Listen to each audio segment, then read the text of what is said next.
Alright, let me talk to you like I'd talk to a close friend over late night chai. So, here's what I think.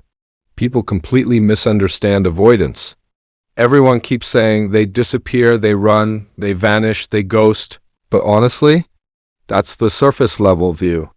That's what people assume when they only look at the reaction, not the engine behind it. You won't believe this, but avoidants don't actually go away. Not emotionally. Not mentally. Not internally. They do something worse. They hoard emotions like debt. And trust me, that's way more dangerous than disappearing.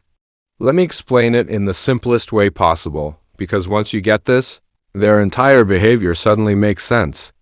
Avoidants stash feelings like unpaid bills. You ever meet someone who refuses to check their bank app because they don't want to see the damage? Yeah, that's how avoidants treat emotions. They stack them. They hide them. They ignore them. But they don't delete them. It's like they have this internal drawer filled with unprocessed hurt, guilt they won't talk about, affection they won't express, fear they pretend doesn't exist, longing they hate to admit, and regrets they'd rather chew glass than discuss. Can you imagine walking around with all that? Like carrying emotional loans from people you can't even face? And here's the wild part. They'd rather disappear for weeks than admit they're overwhelmed for 1 minute. Sounds insane, right? But when you think about it logically, it tracks perfectly. Avoidants don't run from you. They run from the emotional bill they know they can't pay. They go quiet because feelings scare them more than loneliness does. And yeah, I know, it sounds dramatic, but that's their whole wiring. Here's the brutally honest version no one says out loud. Avoidants aren't afraid of losing you. They're afraid of feeling too much when you get too close. See the difference? Losing someone is familiar trauma. Feeling deeply is foreign territory. So they pick the devil they already know. But here's the twist. Even when they pull away, you still live inside their head. Rent-free. Full-time. With no plan to move out. They'll block you but replay your last conversation in detail. They'll ignore your texts, but stare at your profile picture like it's a confession. They'll pretend they don't care, but they do so much that it freezes them. And don't let them fool you for a second. Avoidants feel intensely. So intensely they short-circuit. Well, what do you think? Makes sense so far? They manage emotions by stuffing them into a mental basement. Now, here's the part nobody talks about, because everyone is too busy interpreting avoidance as cold or emotionless. They're not cold. They're overloaded. Imagine this. Every emotion they refuse to confront becomes another dusty, bulk shoved into some psychological basement. And they keep telling themselves they'll deal with it later. Except later never comes. So the debt grows.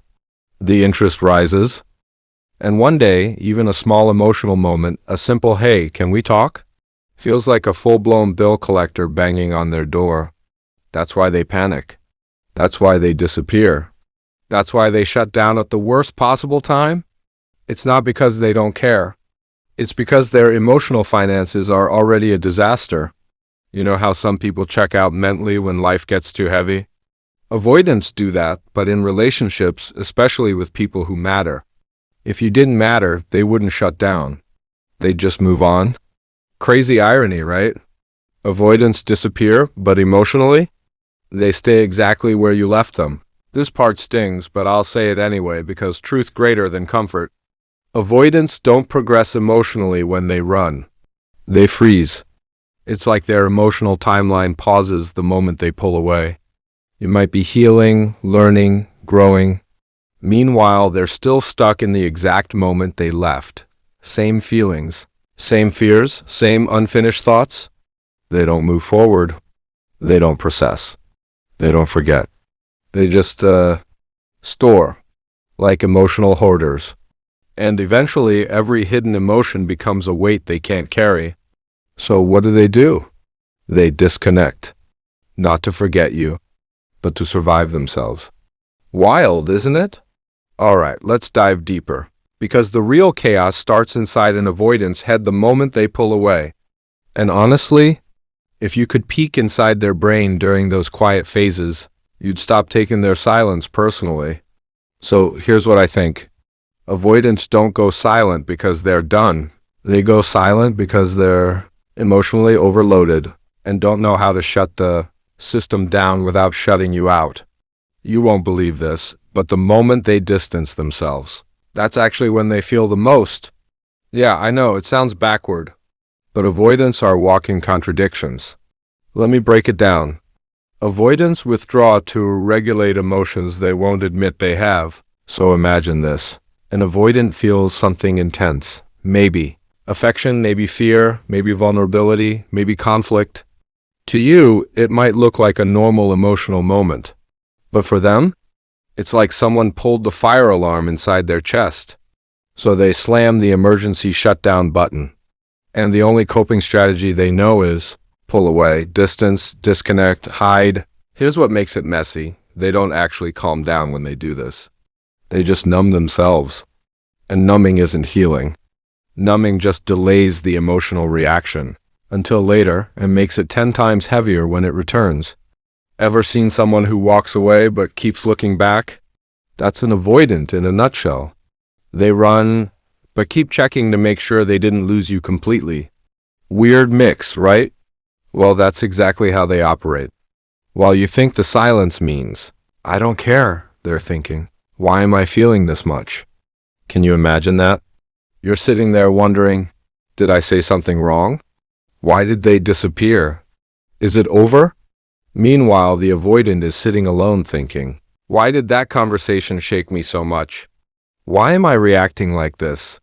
This is too much. I need space. And the most ironic part?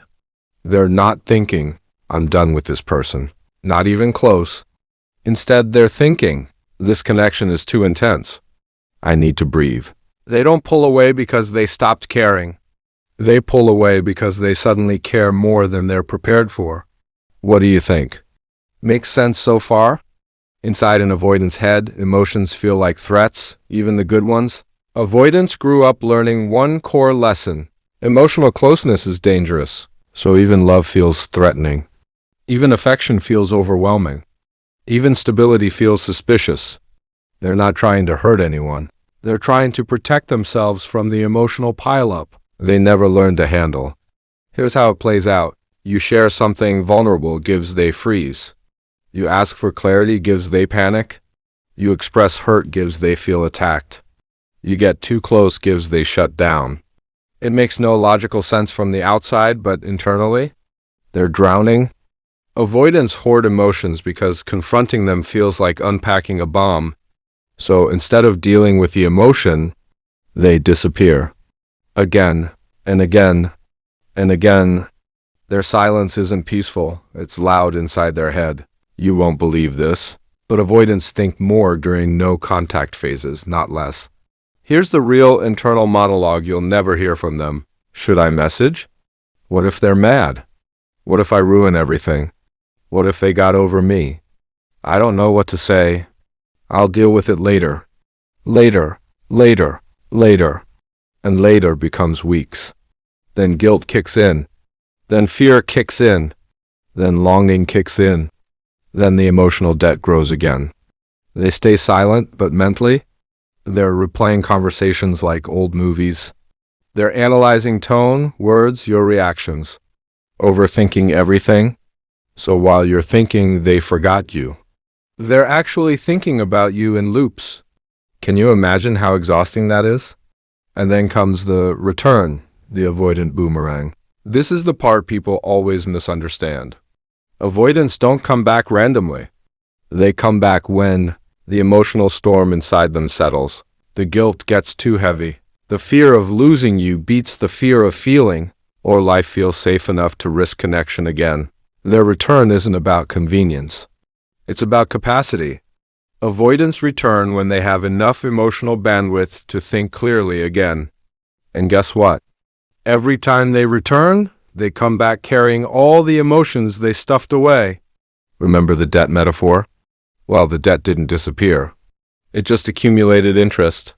So when they reach out again, they're not just returning. They're returning with a heavy mental suitcase they refuse to open. Wild, right? All right, let's get into the part nobody, really talks about the part that exposes how avoidants actually feel long term.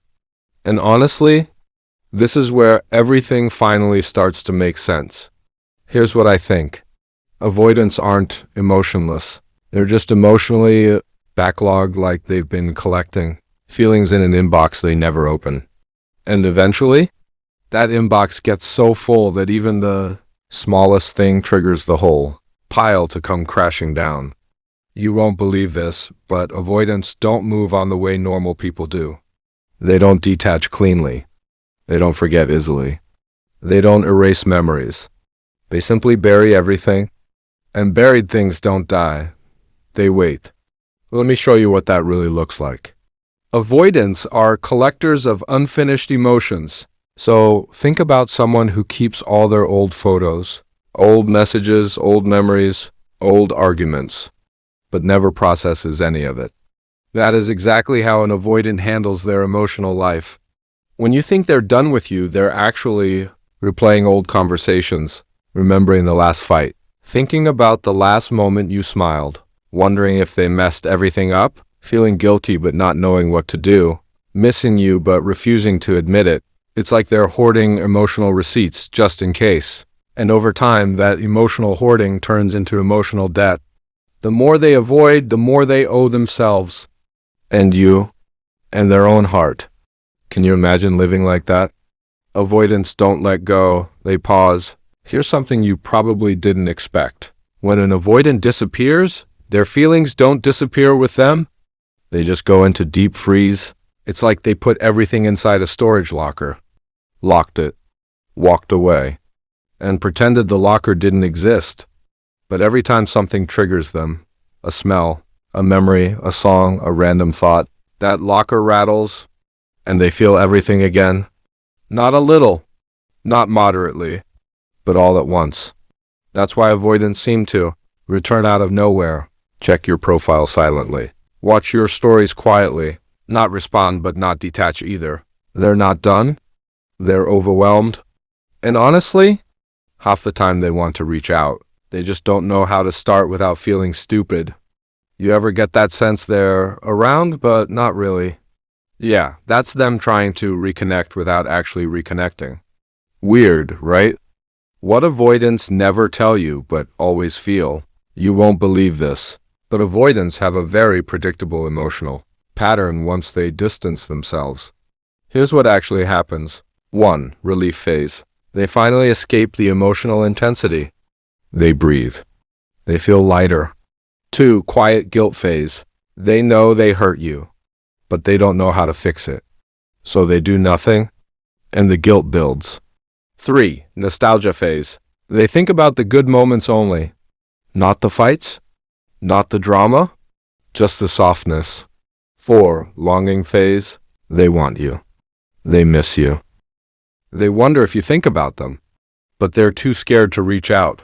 5. Return phase. When the emotional storm inside them softens, they reappear like nothing happened. And the messed up part? They genuinely don't understand how much their distance affected you.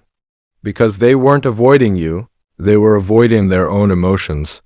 Huge difference. Avoidants don't love lightly. That's why they run. Let me say this straight. If an avoidant loved you, they didn't forget you. They didn't replace you. They didn't move on in a clean, confident way. What actually happens is this. They avoid the person they care about the most, because that's the person who triggers the deepest emotional reactions inside them. You ever notice they act colder with the person they care about compared to everyone else? It's because everyone else feels safe. You don't, because you matter. And mattering feels dangerous to them. Why they always come back. Most avoidants don't reach out because they suddenly gained courage. They reach out because they miss you. They feel guilty. They're lonely. They realize nobody connects with them the way you did. Or life got quiet enough that emotions stopped feeling like a threat. Their feelings don't fade. They settle. They regroup. They reorganize. And then they come back with this weird, cautious energy like, hey, so how have you been? As if they didn't vanish for weeks. But here's the funny thing. Avoidants return to the person they trust the most. not the person they care the least about. Wild, right? The emotional debt eventually comes due. This is the truth they can't escape. Avoidance can hide emotions, avoid emotions, suppress emotions, but they can't outrun emotions forever. One day, the feelings they've buried for months or years rise to the surface in one massive emotional meltdown. And when it happens, it hits them harder than it would have hit anyone else. Because they stored it, and stored it, and stored it. And eventually, the emotional debt demands payment. Sometimes that payment looks like tears, sometimes like vulnerability, sometimes like a confession, sometimes like a full breakdown, sometimes like finally opening up. But rarely does it look like moving on. Avoidants don't move on. They circle back. They revisit. They refeel. They reflect. Even if they never say a word about it. Final thought. So yeah, avoidants don't disappear. They retreat. They freeze. They hoard.